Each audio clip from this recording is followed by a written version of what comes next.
What's going on, guys? Welcome to today's video. Today's Matsuri Day. About to start the S14 up and street drive it to the track.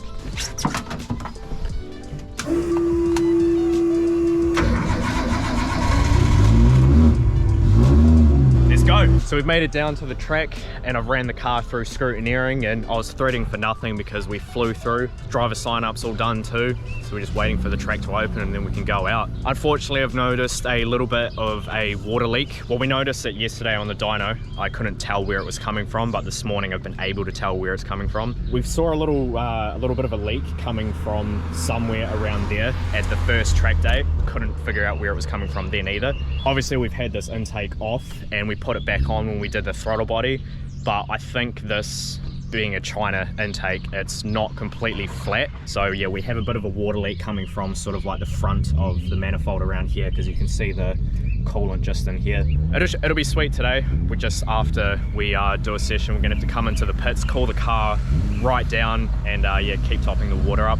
But it looks like next week I may look at either pulling the motor out to take that intake off and get it surfaced, or I might try and pull the intake off in the car, but it's a real bastard getting to those bolts underneath. But yeah, we'll figure it out. Before we go out on track this morning, my tyre guy brought me down some new springs that I ordered a few weeks ago, so they came in just in clutch. So I've got the standard TSD springs at the moment, which are 8K. These are set up for SR20, and because we've got an RB in there that's quite a bit heavier, I've gone to a 12K spring, which we have right here. So we're just gonna swap these out and then get out on track.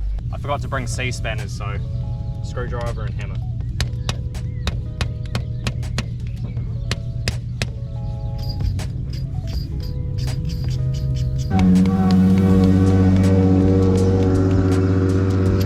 Has he got a dog box? Actually, no, that's right, I remember he was telling me about it. Springs are changed. Pump the rear tyres up a little bit because we had to air them down for the dyno session yesterday. So we're ready to go out. You excited? Hell yeah. Can't wait, mate. Been looking forward to this moment for a long time. Same, I've been looking forward to taking it out.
is cooked, so we're gonna change it out.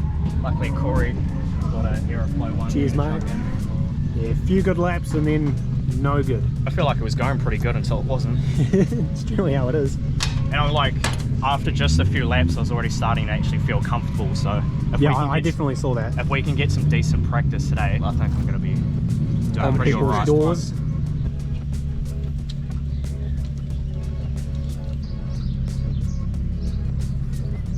Right, so Joel's off grabbing some bits for the fuel pump, and I was having a bit of a gander over his car and discovered the coupler had popped off, and for the brake line was gone, so I zipped like that up, and just in the process of putting this back on. We're back. We went to a place in town and got a bunch of fittings, so we should be back on. Like takeaway. This pump's a wee bit bigger, so he's had to cut out some of the rubber.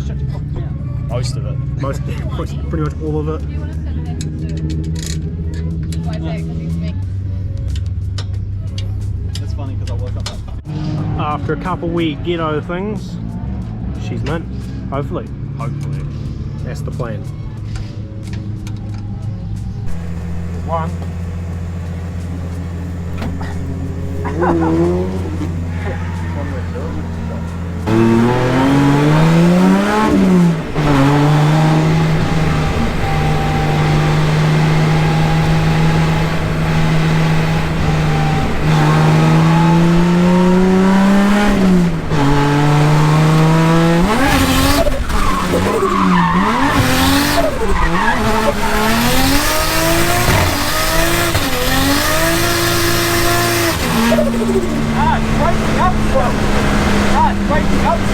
What's that? It's still breaking up. Really? Yeah. Fuck. Nothing. Must be the main pump. Just died altogether.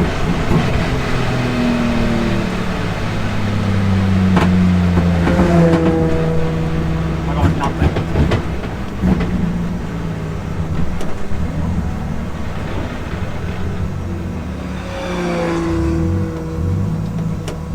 Wasn't they doing this with like the TPS last time? Like, Fuck's sake, it's completely died.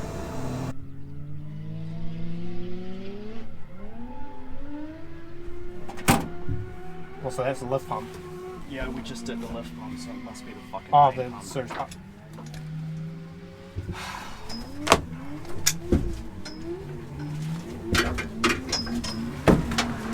What are the chances? Yeah, it Yeah, doesn't that's the sound surge- right. What are the chances that's got blocked as well? Something's pulled through that as well. Probably. Fuck. We went good around that one corner. Yeah. I had a couple of seconds of fun. Right, what's the issue now, Joel? So we think that the main pump is either blocked Or it's run when dry. This one got blocked. It ran dry and Yeah. fucked it. So we're gonna swap this pump into the surge tank. Hold up, And- just, Oh, yeah. fuck! I'm putting more fuel on the ground than I fucking burnt today. Yep. So the pump doesn't fit, so I'm bending it in. So the pump sits in the surge tank perfectly fine, but the ring that like compresses it down and holds it in place can't fit over this because it's like kicked outwards. Yeah, it's got more of a flange on it. So, RFB it is. alright, so a bit of an update. We lost a nut, so I shot into town to grab one, and we've got everything back together, but it ain't working. So Hayden's on the diagnostics, trying to figure out what's going on. It's doing weird things, so yeah, hopefully we can get it sorted, but we're running, still got a few hours left in the day. Hey? Sorry about the bumper. Oh, no, you're all good.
So we're back from a very frustrating Matsuri.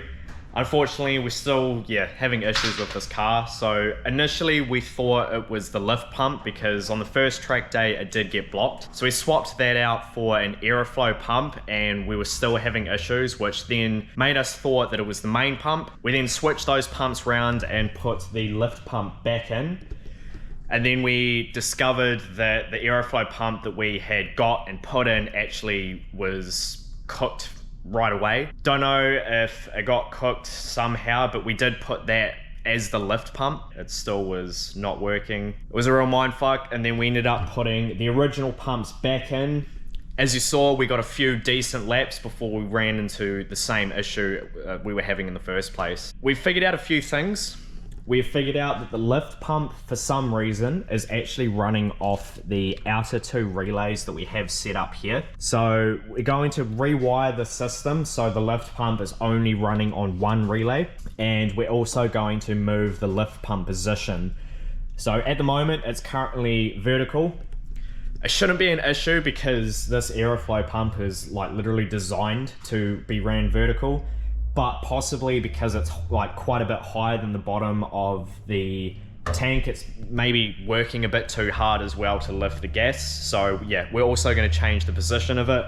We're going to move it to under the surge tank. So yeah, it's more in line with the bottom of the fuel cell where it's having to draw fuel from. We're also going to switch it out.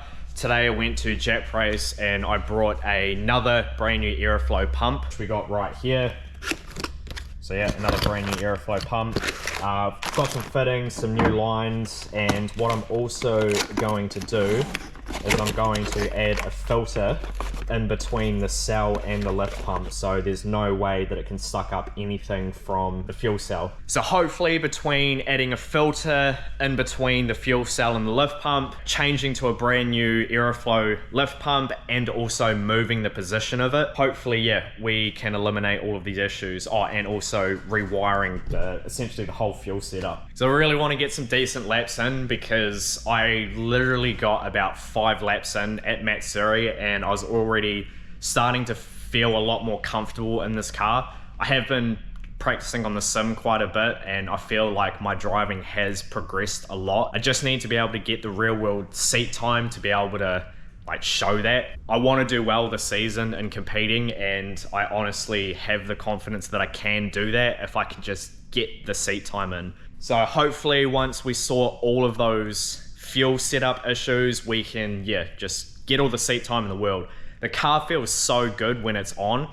The power is good. The extra revs are so much better because we did raise the rev limit from 6,500 up to 7,500 with going to a bigger wastegate, control the boosts a lot more. And I also felt that the 12K springs over the 8K made the steering of this car so much better. Before, when I would go to weight transfer, the front would like dive quite a bit because it had such a softer spring, but it feels so much more stable and planted now with the 12K. Gonna be doing that stuff over the next day and a bit. Tomorrow night, Hayden is gonna be coming by and rewiring the fuel setup. And then we have another track day at Ruapuna next week, which is the practice day for Drift South Round 2. And then on the Saturday, we've got Round 2 itself. So yeah, next week, hopefully we can get some really decent seat time and really start to feel at home in this car. What you guys can look forward to in tomorrow night's video though, is we now have Anthony's S14 in the workshop and we are officially starting the build of this. A lot of you were a bit, upset that we did pull the motor out of the Laurel. However, Anthony has wanted to drift for a long time and he's actually had this S14 longer than he's had the Laurel. I'm going to be letting him do a number of track days in my car so he can, get some real world experience before jumping into his own car, because we are going to make this quite a capable build. Not a build that most people would think to do for their first drift cars, but yeah, I can tell you guys now that Anthony actually can drive. He's moved his sim into the workshop here and he is quite the good sim driver, and yeah, I can't wait to see him out on track as well. So yeah, that'll be it for this one, guys. I appreciate you guys watching and supporting, and yeah, we'll catch you in the next one.